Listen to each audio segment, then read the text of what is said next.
ఇది నా అభిప్రాయం. అది చేసేంటే చూసేవాడికి ఓ కదా అనిపిస్తుంది. అయితే ఇవాళ ఉన్న పరుగులో ఇవేవీ లేవు. పరిగెడుతున్నారు వాళ్ళు, అది ఇది ఇది అది అది. కారణం ఏంటంటే వాళ్ళకి లక్ష్యం ఇవి కాదు. 5 నిమిషాల్లో 50, 6 నిమిషాల్లో 60, అది లక్ష్యం. వార్తలు ఇచ్చేయాలి ఫాస్ట్గా. వాటి వల్ల వీటి గుణం పోతుంది. తర్వాత ఈ వార్తకి వెనకాల దుర్గాప్రసాద్ గారు ఇలా అన్నారు, రామ్ ప్రసాద్ గారు ఇలా అన్నారు. ఈ వార్తకి వాళ్ళ ప్రతిస్పందన ఎలా ఉంది, మళ్ళీ దాని ప్రతిస్పందన ఉపయోగం లేదు అయినా ఉంటుంది. మళ్ళీ అంటే అవి మనం తగ్గిస్తే మంచిదని. ఇక మీకు అంటే ఇంత అనుభవం ఉంది, సుమారు 40 సంవత్సరాలు ఈ ఫీల్డ్లో నడుతున్నారు. చాలా మంది రాజకీయ నాయకులు కానీ, సినిమా యాక్టర్లు, అలాగే ప్రముఖులు, ఇండస్ట్రియలిస్టులు అందరూ కూడా మీతో పాటు ఇంటర్వ్యూ కానీ లేకపోతే మిమ్మల్ని మాట్లాడడం కానీ జరుగుతుంది. పరిచయాలు కూడా ఉంటాయి. బాగా అంటే అప్పుడు బాగా మీకు ఊహ తెలిసిన తర్వాత అంటే న్యూస్ రీడర్గా జాయిన్ అయిన తర్వాత ఏ ముఖ్యమంత్రి గారిని ఇంటర్వ్యూ తీసుకున్నారు? అందరూ. ఎన్టీ రామారావు గారు దాకా కూడా అందరూ. ఎన్టీ రామారావు గారు, అంతకుముందు అంజయ్ గారు, చెన్నారెడ్డి గారు, బ్రహ్మానంద రెడ్డి గారు వాళ్ళు లేరు. అది చాలా మంది టీవీ రాలేదుగా. చంద్రబాబు నాయుడు గారితో 6 సంవత్సరాలకు పైగా ప్రజలతో ముఖ్యమంత్రి అని ఒక కార్యక్రమాన్ని నిర్వహించాం. అది దూరదర్శన్ చేసింది. అదేంటంటే సాయంత్రం 6:30కి మొదలయ్యి ఒక అరగంట పాటు రోజు ప్రతి సోమవారం ఆయన స్టూడియోకి వచ్చేవారు. ప్రేక్షకులు తమ సమస్యల్ని నేరుగా ముఖ్యమంత్రి గారితో ప్రస్తావించేవారు. మధ్యలో నేను సంధానకర్తగా ఉండేవాడిని. అంటే పరిచయం, సార్ ఈయన నల్లగొండ నుంచి ఈయన రాజోల నుంచి మాట్లాడారు ఇలా అంటే ఆ సమస్య చెప్పేవారు. అంటే ముందే ఈ శాఖకు సంబంధించిన సమస్యలు చెప్పండి అనేవాళ్ళు.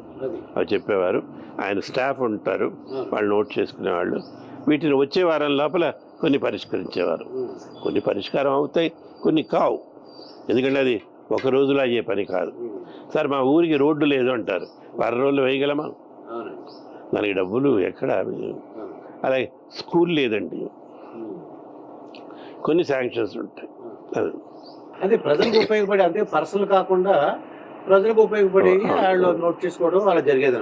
అయితే ఇప్పుడు సెక్యూరిటీ చూస్తే అండి, ఇప్పుడు సెక్యూరిటీ అయితే చీఫ్ మినిస్టర్ మనం వెళ్ళాలనుకోండి, మాది gate 1, gate 2, gate 3, security 1, security 2 అలా గేట్లు అన్నీ ఉంటాయండి. పర్మిషన్ తీసుకోవాలి, అన్నీ ఉండేవి. మరి అప్పుడు ఏంటి సార్, అప్పుడు ఎలా ఉండేది పరిస్థితి? సెక్యూరిటీ కానీ ఇంత ఉండేది కాదు, కానీ ఉండేది.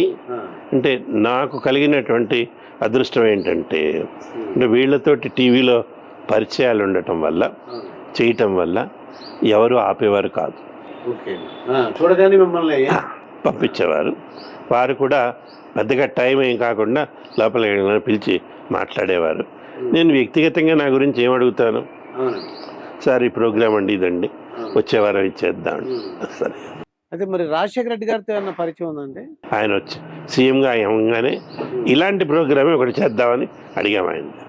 నేను ఇలాంటిది చేయను అన్నాడు ఆయన. ఇది జాబులాగా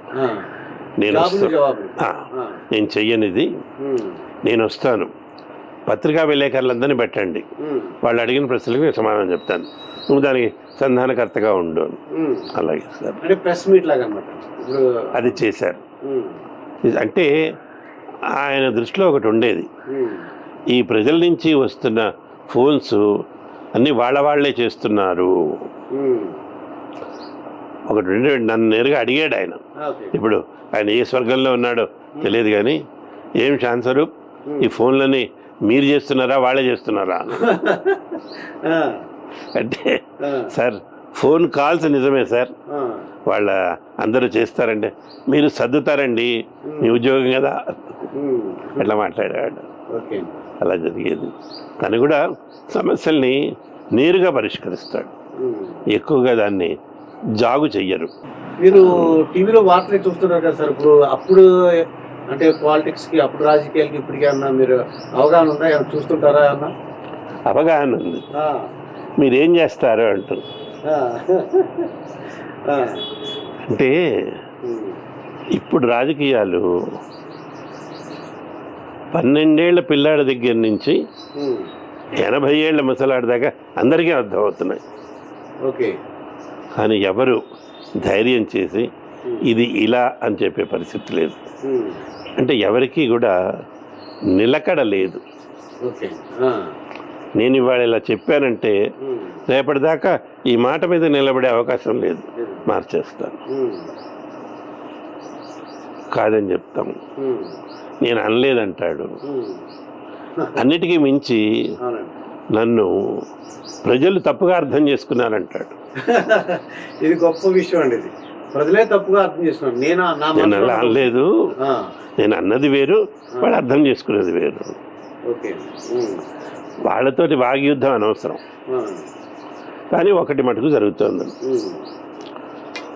మన సమాజం మీద 2 వర్గాలు విపరీతమైన ప్రభావాన్ని చూపిస్తున్నాయి. ఉమ్. ఒకటి రాజకీయాలు, 2 సినిమాలు. సినిమా. అవునండి. ఉమ్.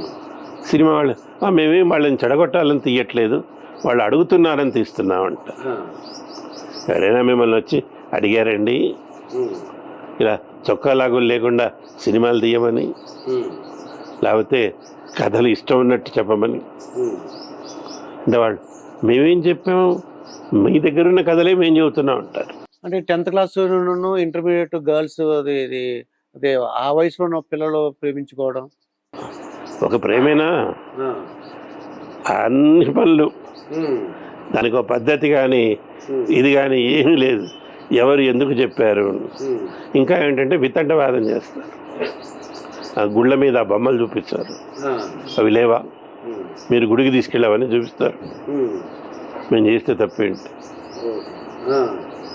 అలాగే ఇప్పుడు కొత్త కొత్తవన్నీ వస్తున్నాయి. పెళ్ళిళ్ళే చేసుకోవాలా, పిల్లల్ని కంటానికి పెళ్ళిళ్ళు ఎందుకు? ఉమ్. ఉమ్. నేను ఎవరి తప్పుపడట్లేదు, అవునండి. ఎవరి స్వేచ్ఛ వాళ్ళకు ఉంది. అది ఆ అడిగే ముందు ఇది ప్రభావం, మీరు మీ ఇష్టం, మీ జీవితంలో మీరు చేసుకోండి, ఎవడు అడగడు. ఉమ్. ఒక సమాజ వేదిక మీద వచ్చినప్పుడు ఆ. అవి అడగాలా వద్దా, ఉమ్. అవి చెప్పాలా వద్దా? ఉమ్. అలాగే రాజకీయాలు కూడా. అవునండి. నిన్న నేను ఒక మాటని ఇవాళ నేను అనలేదని ఉమ్. నన్ను మీరు తప్పుగా అర్థం చేసుకున్నాడు, చూసేవాడు ఏమంటాడు? అవునండి. ఉమ్. ఆ ప్రభావం అవి తగ్గాలి అంటే ఉమ్. మన టెలివిజన్ మాధ్యమం నిజాలనే చూపించాలి, ఉమ్. వ్యాఖ్యానాలు తగ్గించాలి, అవునండి. అప్పుడు ఉపయోగపడుతుంది. అయితే మీరు ఈ సినిమాలు అన్నందుకు ఈ సినిమా హీరోలు లేకపోతే హీరోయిన్లు వాళ్ళతో పరిచయాలు కానీ ఇప్పుడు మాట్లాడడం కానీ మాట్లాడటం ఉంది, పెద్దగా పరిచయాలు లేవు. నాకు తెలిసినంత వరకు అండి ఇదివరకు ఏం చేసేవారంటే సెల్ఫీ, ఇప్పుడైతే సెల్ఫీలు తీసుకున్నారు. పూర్వం అయితే ఆ సినిమా వాళ్ళ దగ్గర ఆటోగ్రాఫ్లు తీసుకునేవారు. అంటే అటువంటి వాళ్ళతో ఏమైనా పరిచయం ఉందా లేకపోతే? వెళ్ళలేదు, నా ఆటోగ్రాఫ్లే చాలా మంది తీసుకున్నాను. ఓ సినిమా యాక్టర్లు అండి. వాళ్ళకి సరదాగా ఉండేది. పేర్లు ఏమైనా చెప్పగలరా అండి? వీళ్ళందరూ ఆ. నాకు చెప్తేనే ఆ. వాడు శ్రీనివాసరావు వీళ్ళంతా. ఓకే అండి. తర్వాత వేరే చోటుకి వెళ్తే కూడా ఉమ్. వాడు, అంటే నేను సినిమాల్లో వేసి విడుదల కాని సినిమాలు ఉన్నాయి. ఆ.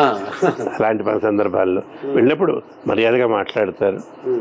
వేరే వాళ్ళకి ఇచ్చే మర్యాదకి నాకు 10 ఎక్కువ ఇస్తారు, అవును. వచ్చి పలకరించి. ఇవి ఉమ్. ఇదే సందర్భంలో వేడుక ఇక్కడ హైదరాబాద్ వేదిక ఓకే. నేను కూర్చుంటే సాయి కుమార్ వచ్చారు. ఉమ్. నేను తెలియదు కదా అని గప్చిప్గా కూర్చున్నాను. ఉమ్. అంత దూరం నుంచి నడిచి లేచి వచ్చాడు ఆయన. ఓకే అండి. లేచి వచ్చి, సార్ నమస్కారం అండి. నమస్కారం ఉమ్. సార్, నా పేరు సాయి కుమార్ అండి అని.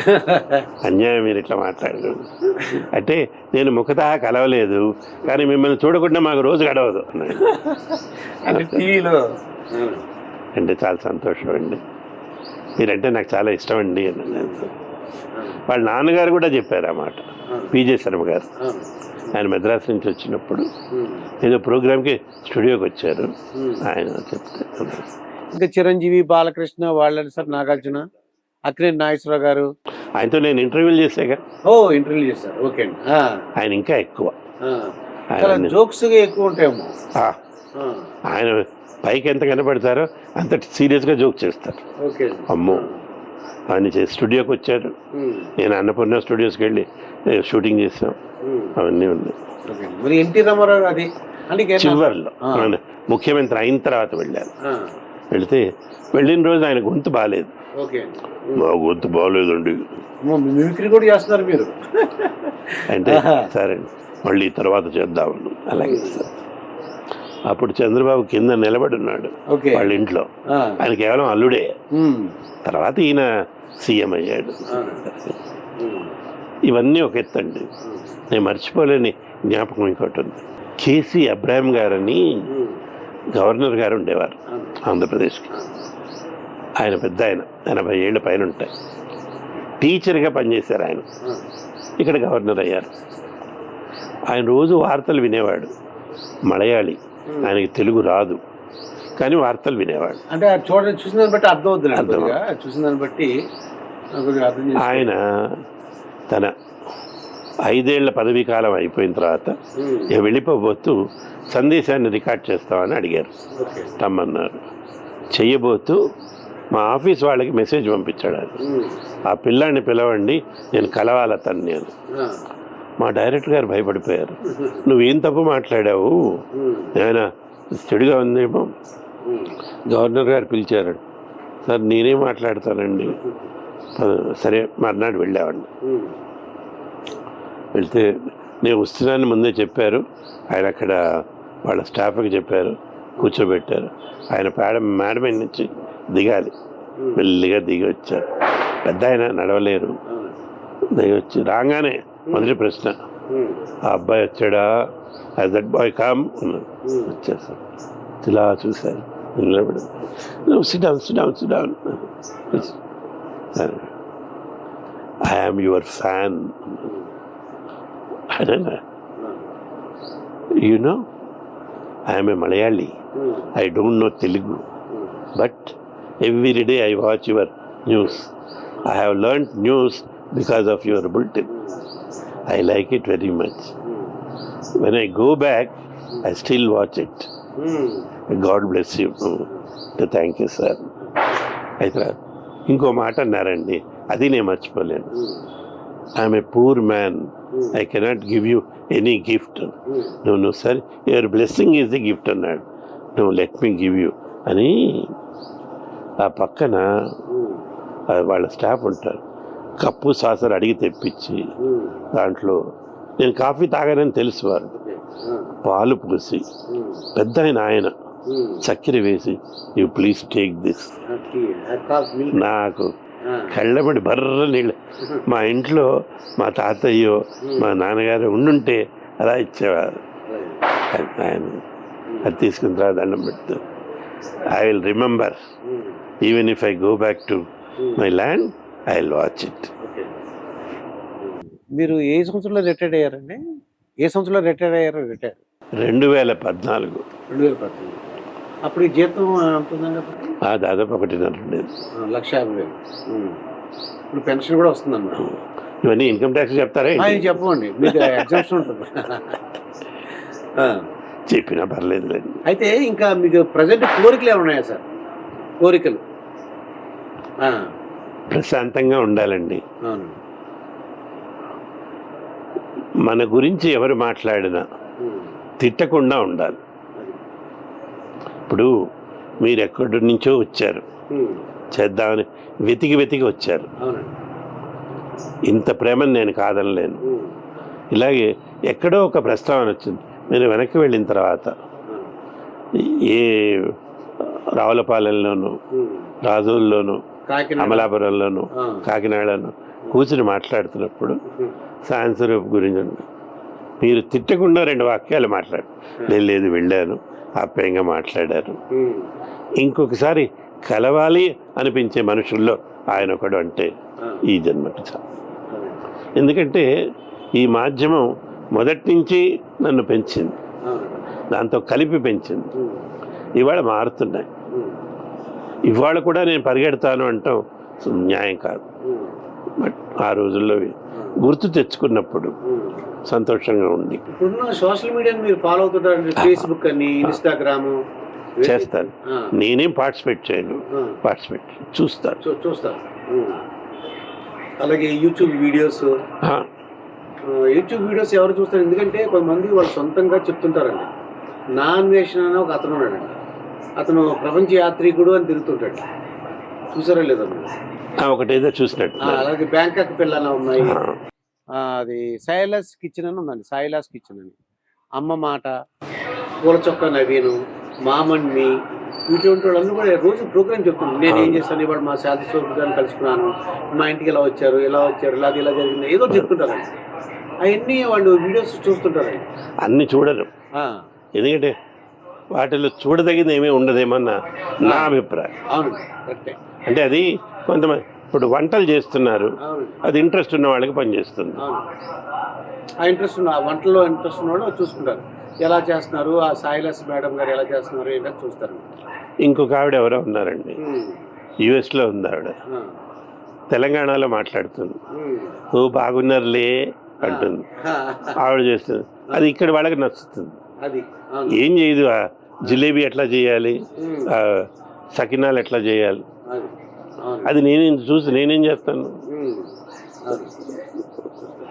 ఇప్పుడు మీరు ఈ న్యూస్ రీడింగ్ టైంలో, అంటే వృత్తిలో ఉన్నప్పుడు కొన్ని కార్యక్రమాలు ఉంటాయండి. అంటే ఫ్యామిలీ ఫ్రెండ్స్ ఫంక్షన్లు కానీ, లేకపోతే చుట్టాలు కానీ ఏమన్నా జరిగినప్పుడు మీరు వెళ్ళటానికి కుదరదు. అబ్బాయి చీఫ్ మినిస్టర్ ప్రోగ్రామ్, అలా అటువంటి సందర్భాలు ఉన్నాయండి చాలా.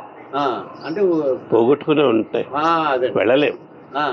ఎందుకంటే ఉద్యోగం ఇచ్చేస్తుంది. అవునండి, ఎందుకంటే అక్కడేమో రమ్మని అంటారు, 3 రోజులు ఫంక్షన్ అంటారు చుట్టాలది. ఇక్కడేమో సీఎం గారి ప్రోగ్రామ్ ఉంది, లేకపోతే ప్రైమ్ మినిస్టర్ వస్తున్నారు, వెళ్ళడానికి ఉండదు. చాలా జరిగినాయి అలాంటివి. ఈ సందర్భంలో మా ఆయన కోపాలు కూడా వచ్చినాయి. ఓకే, నువ్వు లీవ్ పెట్టచ్చు కదా, లీవ్ పెడితే ఎవడు అడుగుతాడు. నేను లీవ్ లెటర్ రాస్తే మా డైరెక్టర్ గారు చింపేశారు దాన్ని. నువ్వు వెళ్ళిపోతే డేంజరు, వేరే వాడు అంటే అవుట్ సోర్సింగ్ చేయించాలి, వాడు తప్పు చేస్తే నా మీదకి వస్తుంది, నువ్వు ఉండాలి. ఈ ప్రజెంట్ జనరేషన్ పిల్లల్ని చూసారు సార్, ఎలా ఉంటున్నారు? ఈ జనరేషన్ వాళ్ళందరూ కూడా ఎలా ఉంటున్నారు ఏంటి? అంటే టీవీలో వాళ్ళ బయట వాళ్ళ? మొత్తం ఇద్దరు చెప్పండి. అంటే నాకు కలిసిన వాళ్ళు ఏంటంటే టీవీలో కనబడతారు కాబట్టి మొత్తం అందరూ మేము చెప్పినట్టు ఉండాలి అని. ఇప్పుడు ఆపరేషన్ లేకుండానే మోకాళ్లకు ప్లాస్మా ట్రీట్మెంట్, మీ ఆర్థోపెడిక్ సమస్యలన్నిటికీ రోబోటిక్ టెక్నాలజీ ద్వారా తక్కువ ఖర్చుతో శాశ్వత పరిష్కారం, ఫ్రీ కన్సల్టేషన్, ప్రతి ట్రీట్మెంట్ పై 20% డిస్కౌంట్. ఈ ఆఫర్ కొద్ది రోజులు మాత్రమే, త్వరపడండి. V9 hospitals 9281465842.